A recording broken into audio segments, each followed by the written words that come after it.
The Galactic Council chamber fell silent as the final vote was cast. Representatives from 12,000 species watched the holographic display change from yellow to green. The decision was unanimous. Not a single civilization had voted against the resolution. Earth, the small blue planet in the outer arm of the Milky Way galaxy, was now officially designated as a slave world. The humans who lived there would become property of the greater galactic community. High Counselor of the Empire stood from his elevated seat. His scaled face showed satisfaction as he addressed the assembly. It is done. The humans are primitive. They fight among themselves. They have not even left their own solar system. They will make excellent workers for our mining colonies. Ambassador of the collective nodded her head in agreement. Our scientists have studied them for 300 years. They are physically durable. They can survive in conditions that would kill most species. They require little food and less rest. They breed quickly. They are perfect slaves. The council members from the hegemony, the Star Confederation, the Divine Mandate, and countless other civilizations all expressed their approval. The vote had been easy. Humans had no allies in the galaxy. No one spoke for them. No one cared about their fate. They were just another primitive species to be used and discarded. The invasion fleet launched 3 months later. 10,000 warships from 20 different species descended upon Earth. The humans had no warning. They had no defense against weapons that could crack planets in half. Their nuclear missiles were swatted away like insects. Their fighter jets were vaporized before they could even take off. The invasion lasted exactly 4 hours. Within a week, 8 billion humans were in chains. They were sorted and shipped to different corners of the galaxy. Families were torn apart. Children were separated from parents. The strong went to the mining worlds. The intelligent went to the research facilities. The rest went wherever their new masters decided to send them. The galaxy celebrated. A new source of cheap labor had been secured. The economy boomed. Production increased by 300% across multiple sectors. The council congratulated itself on its wisdom and foresight. But the council made a mistake. They looked at humans and saw only weak bodies and short lives. They did not understand what they had truly captured. They did not know that humans were different from every other species in the galaxy. They did not know that humans were survivors. On a mining world called Seven, a human named worked in the deep tunnels. His hands bled from the sharp rocks. His lungs burned from the toxic dust. The alien overseers beat him when he slowed down. They beat him when he fell. They beat him for looking at them wrong, but did not break. He watched. He learned. He remembered. Notice that the overseers were careless. They thought the humans were broken. They thought the slaves had no spirit left. They were wrong, began to talk to other humans in the tunnels, quietly, carefully. He found others like himself, others who still had fire in their eyes. It started small. A tool went missing here. A power cable was cut there. The aliens blamed equipment failure. They blamed each other. They never suspected the slaves. Why would they? Slaves did not fight back. Slaves did not plan. Slaves did not dream of freedom. Every species in the galaxy knew this as fact. But humans were not like other species. On a factory world in the Empire, a woman named worked on an assembly line. She built weapons for her masters, plasma rifles, fusion grenades, starship components. She was a scientist on Earth before the invasion. Now she was just another pair of hands, but her mind never stopped working. Figured out how to modify the weapons she built. Small changes, invisible changes. The plasma rifles would overheat after exactly 100 shots. The fusion grenades had a 10% chance of exploding in the hand of whoever threw them. The starship components would fail at critical moments. She taught other humans on the line to do the same. The aliens never noticed. Why would they? Slaves were not smart enough to sabotage advanced technology. But humans were smarter than anyone knew. On a pleasure world in the Divine Mandate, a man named David served drinks to alien nobles. He smiled, he bowed, He made himself invisible and he listened. He heard conversations about troop movements. He heard discussions about security codes. He heard secrets that could topple governments. He remembered everything. He passed the information to other humans who worked in other houses. A network grew. Information flowed. The aliens talked freely in front of their slaves. They discussed plans for war and politics and trade. They never guarded their words. Why would they? Slaves were too stupid to understand what they heard. Slaves were not capable of using information against their masters.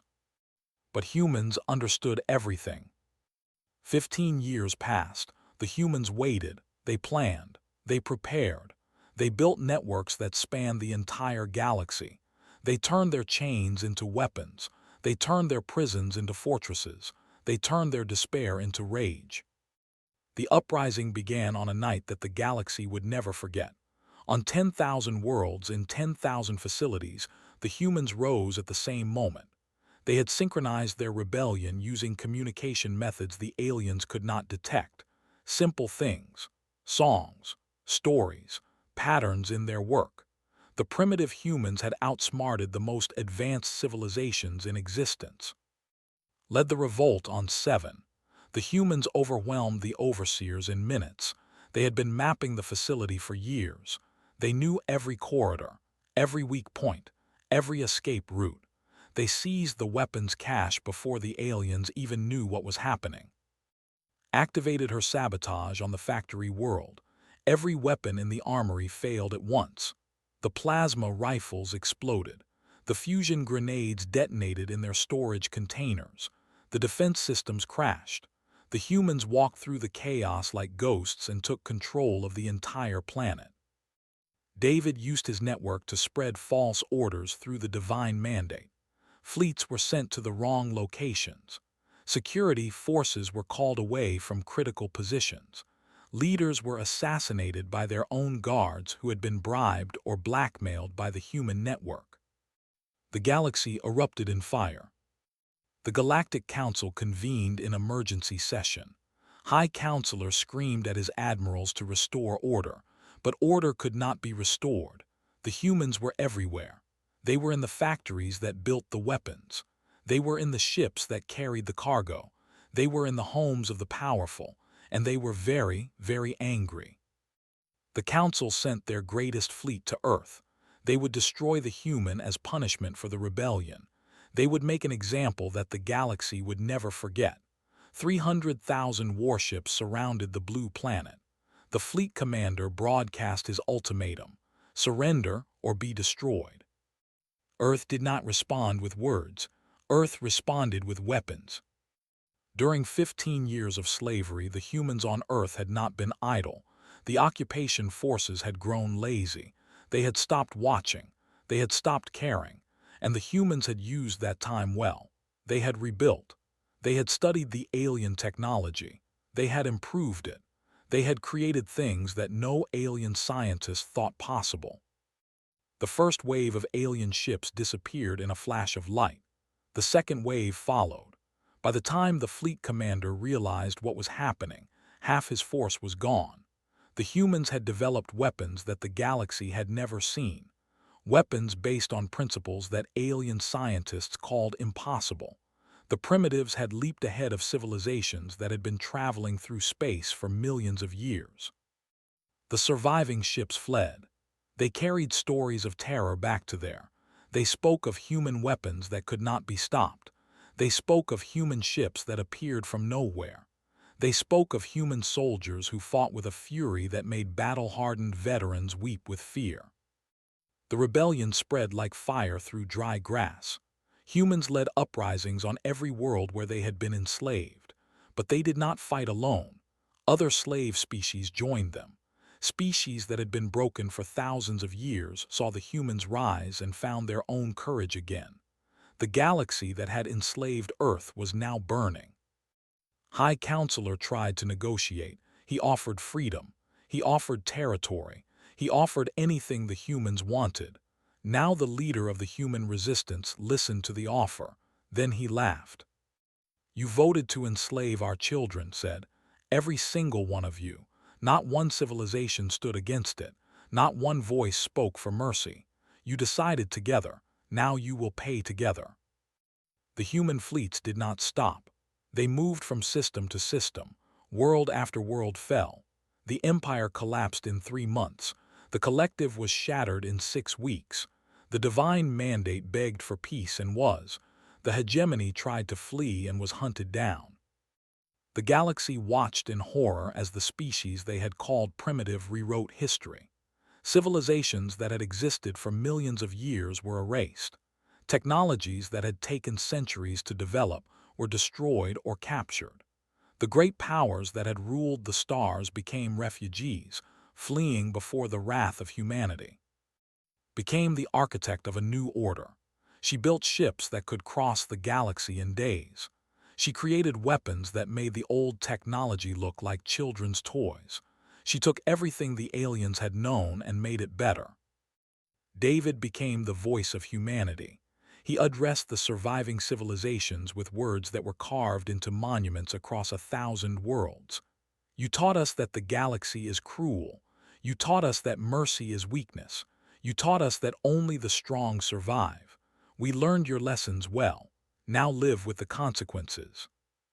The Galactic Council was dissolved. Its chambers were turned into a museum, a memorial to human suffering. Every species that had voted for Earth's enslavement was made to remember what they had done. Their children were taught the history. Their monuments were torn down and replaced with statues of human slaves breaking their chains. Some called the humans monsters, others called them heroes, but everyone called them the most dangerous species in the galaxy. A species that could not be broken, a species that learned from its enemies, a species that never forgot and never forgave. Earth rose from slavery to supremacy in less than a generation. The blue planet that had been considered worthless became the center of a new civilization. Humans spread across the stars not as slaves but as rulers. They built an empire on the ashes of those who had wronged them. And in the great hall where the decision had been made to enslave humanity, there was now a single line carved in stone, a warning to any future civilization that might think of challenging humanity. The words were simple and clear. Every species sanctioned our enslavement. Our wrath destroyed their civilizations. Remember this. The galaxy remembered. The galaxy would always remember. And the galaxy learned to fear the small, short-lived creatures from the little blue world in the outer arm of the Milky Way. The creatures who should have been nothing. The creatures who became everything. Humanity had been underestimated once. It would never be underestimated again.